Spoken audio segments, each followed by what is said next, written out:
Good morning, dear students. Now we see Standard 6 Science Unit 4 or Environment. Now we see the learning objectives. In this lesson, we will learn about ecosystems and their components, food chains and their role in ecosystems, waste, its management and recycling, differentiate between biodegradable and non-biodegradable waste, different types of pollution and their impact on environment. Let us know about the biotic and abiotic factors. Environment is everything that surrounds us. It can have both living and non-living things. Abiotic factors or non-living things such as sunlight, air, water and minerals in soil. Biotic factors are living things of our environment such as plants, animals, bacteria and its. Let us know about the ecosystem. Ecosystem is a community of living and non-living things that work together. Each part of an ecosystem has a role to play. Any changes in the environment such as increased temperature or heavy rains can have a big impact on the ecosystem. Ecosystem can be either natural or artificial. Now we see the types of ecosystem. The ecosystems are classified into two types. One is natural ecosystem and the other one is artificial ecosystem. The natural ecosystem is further divided into two types. One is terrestrial, for example forest, and the aquatic ecosystem, example pond. The artificial ecosystem is subdivided into two ecosystem. One is terrestrial ecosystem, for example garden. The other one is aquatic ecosystem, example aquarium. Now we see some of the components of an ecosystem.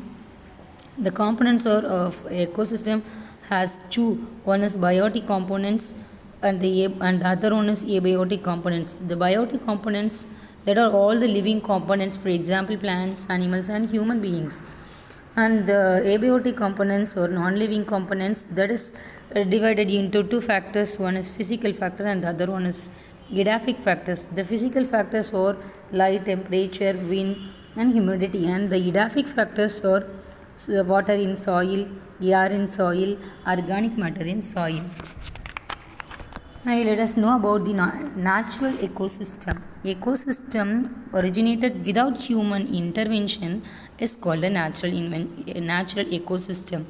This can be an aquatic ecosystem or terrestrial ecosystem. Now we see the aquatic ecosystem. The ecosystem in water are called aquatic ecosystem. For example, sea, river, lake, pond and puddle are some of the aquatic ecosystems. Ecosystems outside the water body and on land are called terrestrial ecosystems. For example, forest, mountain regions, deserts are some of the examples for terrestrial ecosystems. Now we see the artificial ecosystems. Artificial ecosystems are created and maintained by human. These can be terrestrial ecosystems such as paddy fields, gardens, or the aquatic ecosystems such as fish tank. Let us know about the aquarium. Aquarium is a place in which fish and other water creatures and plants are maintained. An aquarium can be a small tank or a large building with one or more large tanks. Terrarium. Terrarium is a place in which live terrestrial animals and plants are kept. Plants and animals are kept in a terrarium with controlled conditions that copy their natural environment. Now let us know about the food chain. Living organisms need to perform their life processes. Some organisms can produce their own food, such as plants, while other organisms cannot do this and need to feed on other organisms to obtain their energy.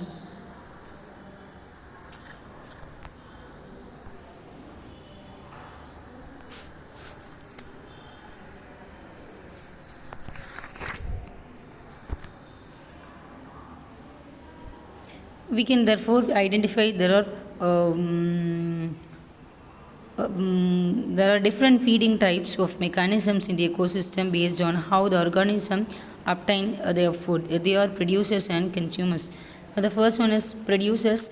Producers are organisms that are able to produce their own organic food.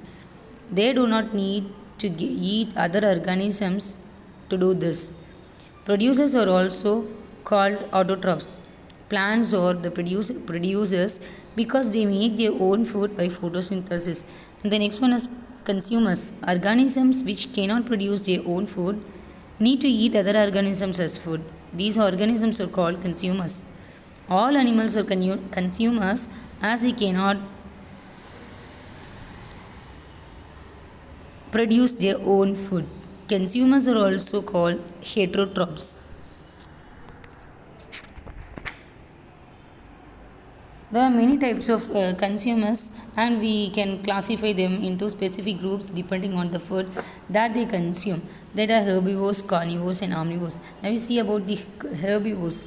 Animals which eat plants or plant products, that is called as the herbivores. For example, cattle, deer, goat, and rat. Next one is the carnivore. Animals that eat other animals, that is called as the carnivores. For example, lion, tiger, frog, and owl. Omnivores, animals that eat both plants and animals, that is called as the omnivores. For example, humans, dog, and crow. And the next one is decomposers. Microorganisms that obtain energy from the chemical breakdown of food organisms. They break complex organic substances into simple organic substances that goes into the soil and are used by plants. For example, bacterium and fungi. Now we see about the food chain. The sequence of who eats whom in the ecosystem is called food chain. It describes how an organism gets food and nutrients by eating other organisms. A food chain shows the relationship between producers, consumers, and the decomposers. In the grassland,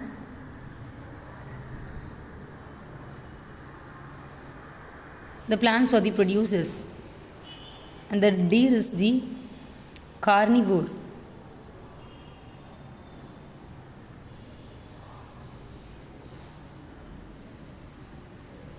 Now we see about the energy flow. The food chain begins with the energy given by the sun.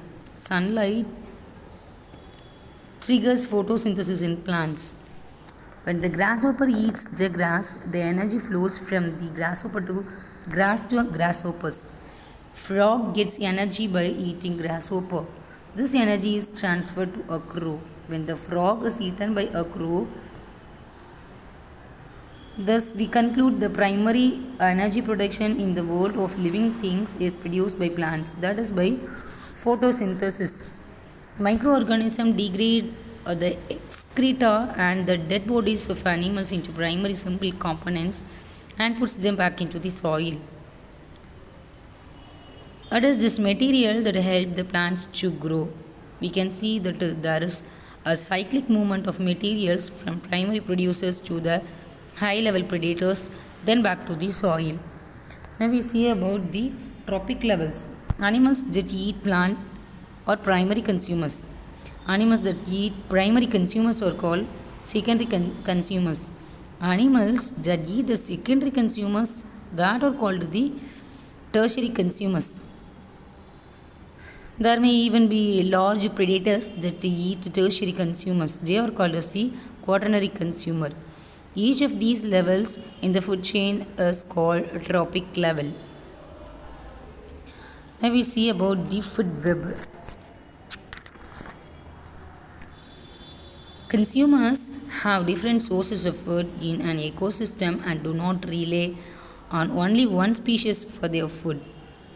If we put all the food chains within an ecosystem together, then we end up with many interconnected food chains. This is called food web.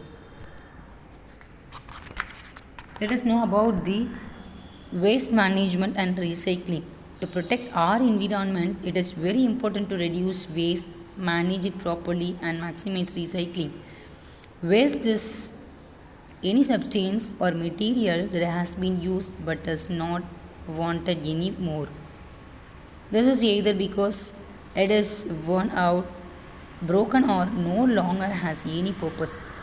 Everyone produces waste which has an impact on all ecosystems. Solid waste are classified into two types. One is biodegradable waste and the other one is non-biodegradable waste.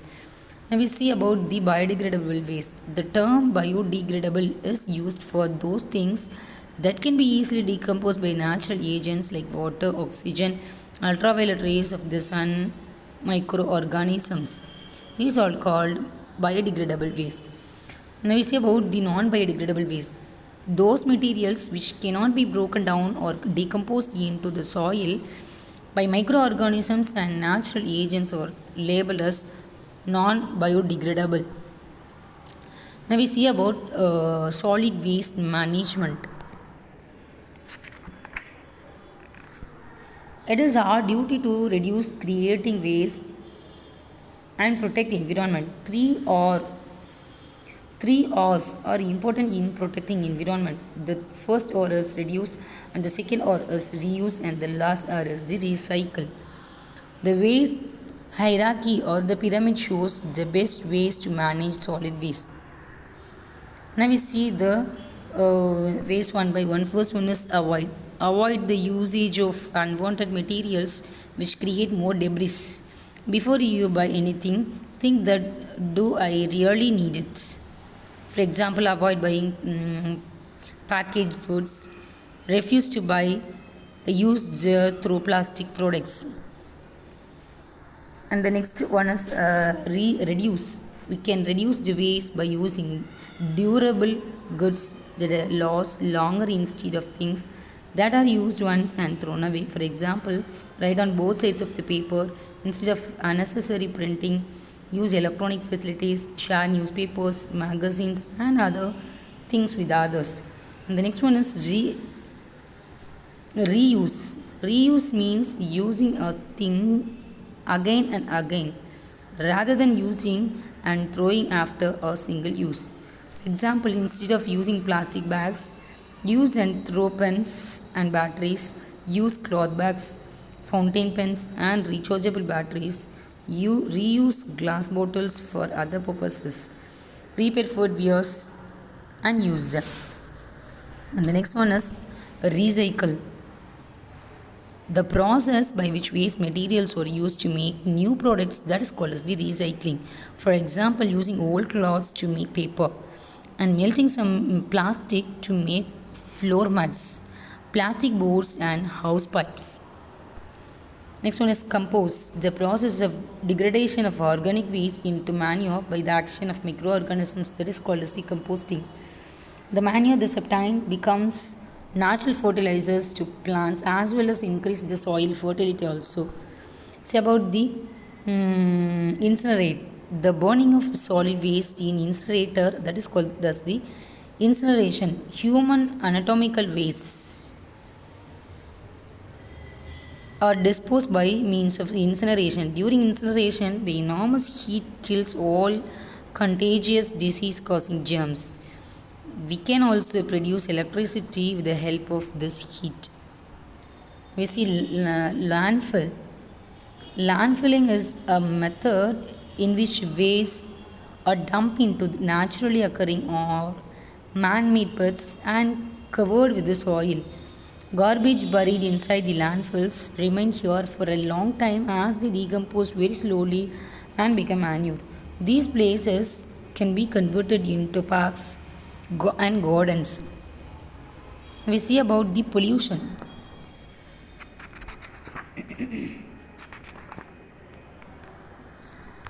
Pollution occurs when the environment gets contaminated by waste, chemicals, and harmful substances. It is the damage caused to the environment mainly because of human activities. Any substance that causes pollution is known as the pollutants. Pollution is an unwanted change in the physical, chemical, and biological characteristics of all land, air, and water. The pollution are classified into four major kinds of pollution, that is air pollution, water pollution, land or soil pollution, and the noise pollution. Now let us see about the air pollution. Reduce air pollution. Air pollution. Most air pollution is caused by the burning of fossil fuels, for example oil, petrol, coal, and natural gas. The air used in industries, power plants, and motor vehicles. Burning these fossil fuels releases toxic gases and fine particles into the air, causing air pollution. Air pollution is also caused by burning solid waste like some plastics, gases, or chemical release from some factories and fumes from aerosols or paints. Now, how can we reduce the air pollution? Cycle or walk short distance instead of using car or motor vehicle. Travel by public transport. Do not burn solid waste and avoid fireworks. And the next pollution is water pollution. Reduce water pollution. Water pollution occurs when waste from factories, houses, and farms mixes with water in rivers, lakes, ponds, the ocean, and even groundwater. Contaminated or polluted water can spread diseases and chemicals which are not good for our health. How can we reduce water pollution? Do not pour leftover oil, old medicines, or waste down the drain or into the toilet. Reduce the use of chemical pesticides and fertilizer to grow crops. Use wastewater for garden in home. Do not litter or dump waste. Always use the waste bin. Now the next pollution is land pollution. In the same way as water and air get polluted, land or soil pollution happens when toxic chemicals change the natural balance in soil.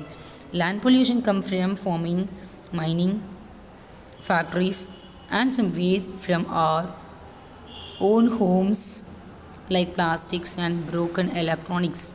Soil pollution affects animals, humans, and even plants because soil or land acts like a sponge. When it rains, pollutant sinks into the soil.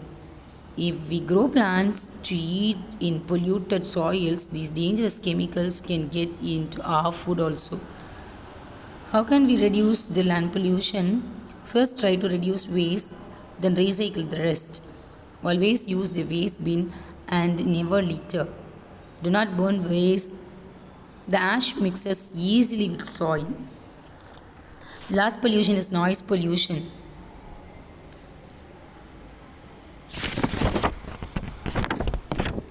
Noise pollution affects the environment. We all like a quiet and peaceful place since unpleasant or loud sounds disturb us. Loud music, the sounds of motor vehicles, fireworks, and machines cause noise pollution. Continuous noise disturbs our sleep and does not allow to study. Noise pollution has been directly linked to stress and health impacts such as high blood pressure and hearing loss. Loud noise or even loud music can damage our ears. Noise pollution also disturbs animals. Birds have to communicate louder so that they can hear each other in noisy areas. Even underwater noise pollution from ships can make whales lose their way as they use sounds to navigate. How do we reduce noise pollution? Turn off your electronics when you do not use them. Lower the volume when you watch TV or listen to music.